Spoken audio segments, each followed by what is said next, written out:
Everyday Russians are starting to feel the squeeze of international sanctions from a war that some don't support. People are fighting for sugar. The words of the woman filming this video in a Moscow supermarket.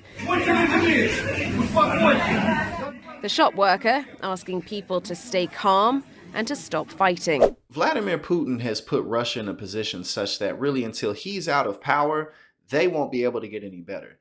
The world has sanctioned their economy so much that their trade has plummeted by half. Everyday commodities like sugar, wheat, tomatoes the price on that has inflated by 50% or more. We know that their central bank cannot exchange currency. They're totally cut off. People are struggling to buy everyday food items. The pressure is building to get Putin the F up out of here.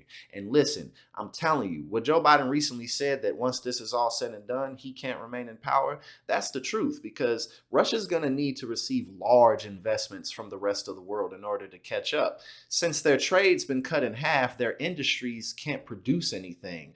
They're totally crippled, and the world will not invest in Russia the way that they need until Vladimir Putin is gone. And that's the bed that he made for himself. Inflation has hit more than 14% in Russia, and economist Anders Aslund expects it to reach 50% by the end of the year. And it was recently reported that Vladimir Putin feels betrayed by his military leaders. Like, oh, of course, now the blame's going to be going to everyone but him. Like, oh, I had no clue that invading another country would have not been received well on the world stage. How could I know that this possibly wouldn't have gone well? They told me it would have worked. Well, maybe they told you it would have worked because if they would have told you otherwise, you might have had them poisoned or something like that, because that's what he does.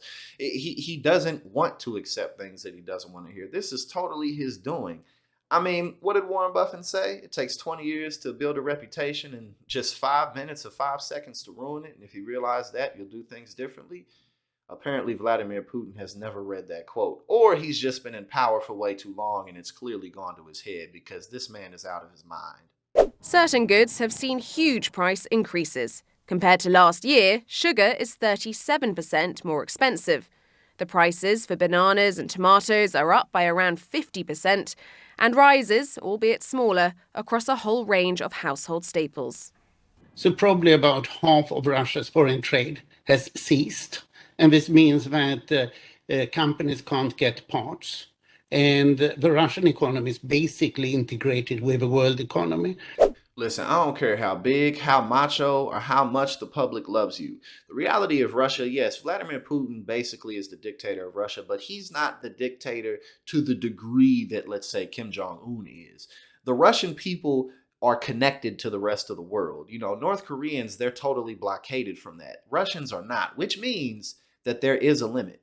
They're not going to be able to keep going for so long, like just not being able to buy regular food items. They're not going to put up with this for so long. And this is why Russia's being sanctioned so hard, because they know this. World leaders know this. If we're going to have to contain this madman who has the most nuclear weapons on the planet, this madman who wants to expand Russia to its former glory, this madman who's trying to do the impossible, then we're going to have to make his people turn against him. And it's looking like that plan is going to pay off. Unfortunately, a lot of collateral damage is being paid by the Russian people, but when it's all said and done, Vladimir Putin is going to receive 100% of the blame.